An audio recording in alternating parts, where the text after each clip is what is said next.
बिस्मिल्लाहिर्रहमानिर्रहीम। आज का टॉपिक है कि किसी भी ट्राइंगल में जो एक्सटर्नल एंगल होता है वो अपने ऑपोजिट एंगल के सम के इक्वल होता है। तो ये एक थ्योरम है और इस थ्योरम की स्टेटमेंट ये है कि if a side of a triangle is produced then the exterior angle so formed is equal to the sum of the two interior opposite angles. इस थ्योरम को करने से पहले सबसे पहले तो आपको पता हो कि कोई भी ट्रायंगल है उसका जो एक्सटीरियर एंगल है वो कौन सा एंगल होता है, एक्सटीरियर एंगल। देन आपको पता हो कि उसके ऑपोजिट जो होते हैं इंटीरियर एंगल्स वो कौन से होते हैं। तो सबसे पहले हम डिस्कस करेंगे एक्सटीरियर एंगल और इंटीरियर एंगल और फिर उसके बाद हम इस थ्योरम पे आ जाएंगे। सपोज आपके पास एक ट्रायंगल है, इसका एक नाम रख लेते हैं ए बी सी। अब अगर ट्रायंगल के किसी भी साइड को आप आगे थोड़ा सा एक्सटेंड करें, मिसाल के तौर पे ए बी है तो मैं इसको आगे एक्सटेंड कर रहा हूँ ऐसे। अब ए बी को आपने एक्सटेंड किया और ए बी के साथ दूसरी साइड कौन सी है, बी सी है। तो ये जो एक्सटेंडेड साइड है और बी सी साइड है तो इन दोनों के बिटवीन जो एंगल बनेगा ये होगा एक्सटर्नल एंगल और इसके ऑपोजिट हो जाएंगे एंगल ए और एंगल सी। ये ऑपोजिट इंटरनल एंगल होंगे ए और सी, जबकि एक्सटर्नल कौन सा हो जाएगा, ये वाला एंगल जो बी पे बन रहा है वो बाहर की तरफ बन रहा है। सिमिलरली अगर आप बी सी को आगे एक्सटेंड करें, ऐसे एक्सटेंड करेंगे तो अब एक तो बी सी होगी और बी सी के साथ कौन सी साइड है, ए सी है। तो इन दोनों के दरमियान जो एंगल होगा ये कौन सा एंगल होगा, ये एक्सटर्नल एंगल होगा। और इस एक्सटर्नल के ऑपोजिट इंटरनल कौन से होंगे, एक तो ए होगा और एक ये बी होगा। सिमिलरली अगर आप ये ए सी साइड है इसको ऐसे आप आगे लेके जाएंगे तो यहाँ पे एक एंगल प्रोड्यूस होगा जो क्या होगा, एक्सटर्नल एंगल होगा। और इसके ऑपोजिट इंटरनल कौन से होंगे, सी और बी होंगे। तो जब भी आप किसी ट्रायंगल का कोई एक्सटर्नल एंगल बनाते हैं या बैरूनी जाविया बनाते हैं तो उसके ऑपोजिट हमेशा दो अंदरूनी जाविये होते हैं और वो उन दोनों के सम के इक्वल होता है। मिसाल के तौर पे अगर ये एंगल बी जो है इसका मैं नाम रखता हूँ ये 3 है और ये एंगल हो गए 1 और 2, तो एंगल 3 जो होगा वो किसके इक्वल आएगा, एंगल 1 प्लस एंगल 2 के इक्वल आएगा। यही थ्योरम है और जिसको आज हमने प्रूव करना है। तो ये मैंने एक मिसाल आपको दी, एंगल 3। सिमिलरली अगर इसको आप एंगल 4 कह लें और ये वाला अंदर वाला एंगल 5 का कह लें तो एंगल 4 जो होगा वो 1 और 5 के सम के इक्वल आएगा।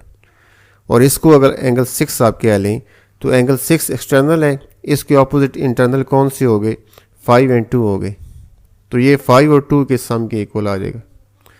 तो कोई भी एक्सटर्नल एंगल है उसके ऑपोजिट दो इंटरनल एंगल होते हैं, अंदरूनी जाविये होते हैं दो, और जो बैरूनी जाविया होता है वो अपने ऑपोजिट अंदरूनी जावियों के सम के इक्वल आता है। तो ये एक थ्योरम है और जिसकी स्टेटमेंट आपके सामने लिखी है। इसी थ्योरम को आज हम प्रूव करने जा रहे हैं। तो इस थ्योरम को प्रूव करते हैं। सपोज करें हमारे पास एक ट्रायंगल है। सबसे पहले डायग्राम आप बनाएंगे ना, तो सपोज कर लेते हैं हमारे पास एक ट्रायंगल है, इसका कोई भी नाम आप रख लें, ए बी सी कह लें, पी क्यू आर कह लें, जो मर्जी आप रख लें नाम। तो मैंने नाम रख लिया ए बी सी। इसका एक बैरूनी जाविया बनाते हैं, बी सी जो साइड है मैं इसको आगे लेके जा रहा हूँ ऐसे। तो ये वाला जो एंगल होगा ये कौन सा एंगल होगा, ये बैरूनी एंगल होगा, एक्सटर्नल एंगल होगा। और इसके ऑपोजिट कौन से एंगल है, एक एंगल ए है, एक एंगल बी है।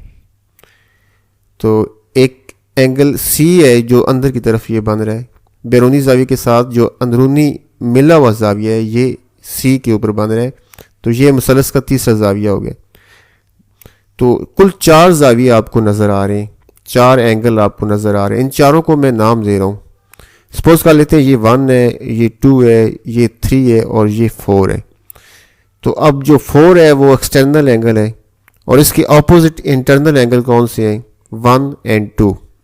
तो प्रूव हमने ये करना है कि ये जो 4 है ये 1 और 2 की सम के इक्वल है, यानी कि 1 और 2 एंगल इन दोनों को आप प्लस करेंगे तो ये 4 आएगा।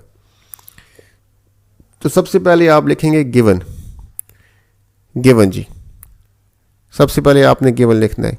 अब गिवन हमें क्या है कि हमारे पास एक ट्रायंगल है, इसमें एक एंगल एक्सटर्नल है और 2 इसके ऑपोजिट इंटरनल एंगल हैं।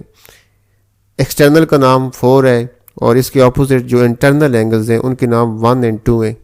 तो ये चीज़ आपने अपने गिवन में लिखनी है। तो गिवन में लिखें जी, in triangle ABC angle 4 is exterior angle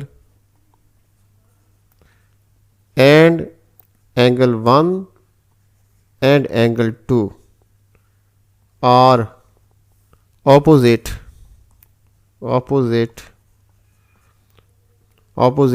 interior angles।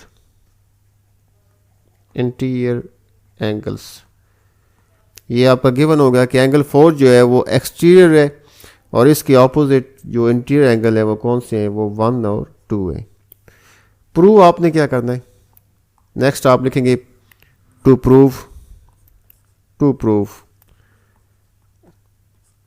Prove आप लिखेंगे कि एंगल 4 जो है ये किसके इक्वल है, एंगल 1 और एंगल 2 के सम के इक्वल है। ये चीज़ हमने प्रूव करनी है कि 4 1 और 2 के सम के इक्वल आता है। अब ये चीज़ आप प्रूव कैसे करेंगे, देखें सबसे पहले 4 और 3 को चेक करें, ये किस पॉइंट पे बांध रहे हैं, सी के ऊपर बांध रहे हैं, एक ही लाइन के ऊपर, एक ही पॉइंट के ऊपर ये दोनों बांध रहे हैं। तो अगर आपके पास एक लाइन हो, उस लाइन में एक पॉइंट हो, उस पॉइंट पे जितने भी एंगल बनेंगे, चाहे 2 बनते हैं, 3 बनते हैं, 4 बनते हैं, जितने भी बनते हैं, उन सब का जब आप सम लेंगे तो वो कितना आएगा, 180 डिग्री आता है। तो इसका मतलब है 3 और 4 इन दोनों का सम कितना होगा, 180 होगा। और ये इसको आप बोलेंगे कि ये लीनियर पेयर है। लीनियर पेयर भी आप कह सकते हैं और इसको सप्लीमेंट्री एंगल्स भी आप कह सकते हैं कि ये सप्लीमेंट्री एंगल्स है। तो सबसे पहले देखें जी, एंगल 3 प्लस एंगल 4 जो है इन दोनों का सम किसके इक्वल आ रहा है जी, 180 के। और इसकी रीज़न आप दें कि ये क्या है, ये लीनियर पेयर है, लीनियर पेयर ऑफ एंगल्स, ये इसकी रीज़न आ जाएगी। या इसको आप कह सकते हैं कि ये सप्लीमेंट्री एंगल्स हैं, एक ही पॉइंट के ऊपर बांध रहे हैं और एक ही लाइन के ऊपर है, लिहाजा इनका सम कितना होगा, 180। इसको आप इक्वेशन नंबर 1 का नाम दे दें, ये इक्वेशन नंबर 1। नेक्स्ट आप मुझे ये बताएं कि किसी भी मुसल्लस की जो तीनों एंगल्स होते हैं उनका सम कितना होता है, उनका सम भी 180 होता है। इसका मतलब है एंगल 1, एंगल 2, एंगल 3 इन तीनों का सम कितना होगा, 180।